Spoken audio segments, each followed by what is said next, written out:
जय श्री कृष्ण। आज हम श्रीमद् भगवत गीता के 5वें अध्याय के महात्म का पाठ करेंगे।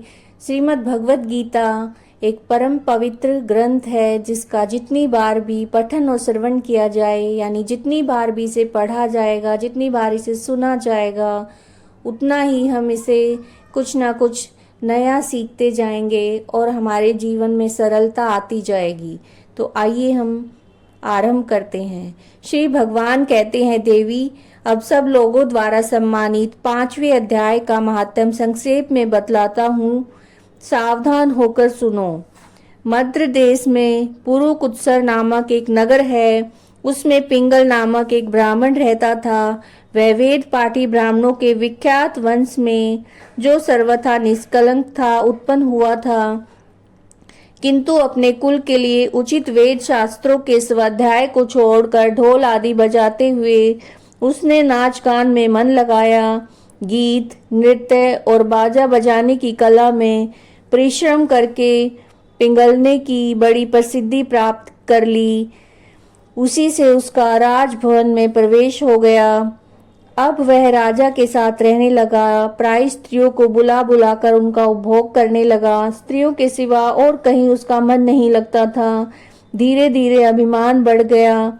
अभिमान बढ़ जाने से उच्छृंखल होकर वह एकांत में राजा से दूसरों के दोष बतलाने लगा।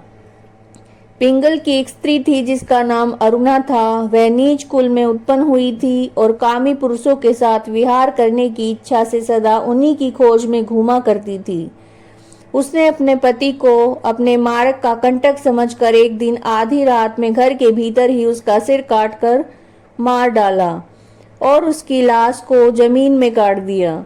इस प्रकार प्राणों से वियुक्त होने पर वह यमलोक में पहुंचा और भीषण नरकों का उपभोग करके निर्जन वन में गिद्ध हुआ।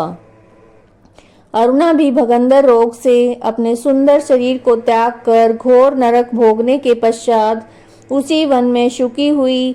एक दिन वह दाना चुगने की इच्छा से इधर उधर फुदक रही थी। इतने में ही उस गिद्ध ने पूर्व जन्म के वैर का स्मरण करके उसे अपनी चोंच तीखे नखों से फाड़ डाला। शुकी घायल होकर पानी से भरी हुई मनुष्य की खोपड़ी में गिरी। गिर पुनः उसकी ओर झपटा और इतने में ही जाल फैलाने वाले बहेलिये ने उसे भी अपने बाणों का निशाना बनाया। उसकी पूर्व जन्म की पत्नी शुकी उस खोपड़ी के जल में डूबकर प्राण त्याग चुकी थी। फिर वह क्रूर पक्षी भी उसी में गिरकर डूब गया। तब यमराज के दूत उन दोनों को यमराज के लोक में ले गए और वहां अपने पूर्वकृत पाप कर्म को याद करके दोनों ही भयभीत हो रहे थे।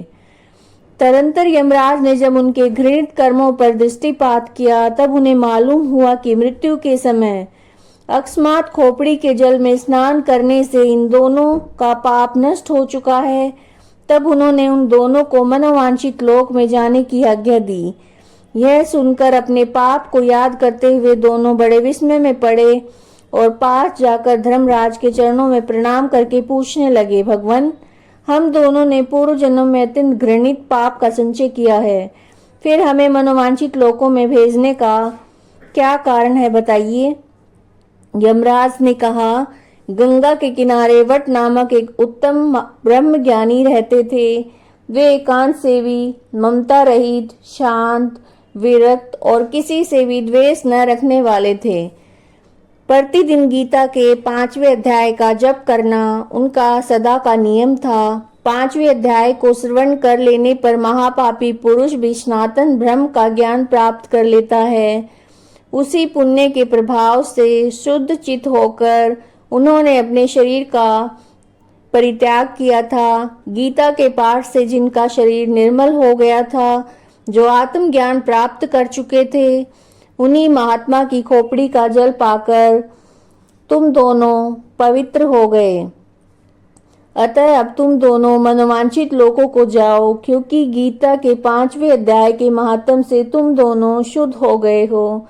श्री भगवान कहते हैं, सबके प्रति सम्मान भाव रखने वाले धर्मराज के द्वारा इस प्रकार समझाए जाने पर वे दोनों बहुत प्रसन्न हुए और विमान में बैठकर बैकुंठ धाम को चले गए। यह श्रीमद् भगवत गीता का 5वें अध्याय का महात्म था। अगर आपको वीडियो पसंद आई है तो लाइक करिए और सब्सक्राइब करिए चैनल को।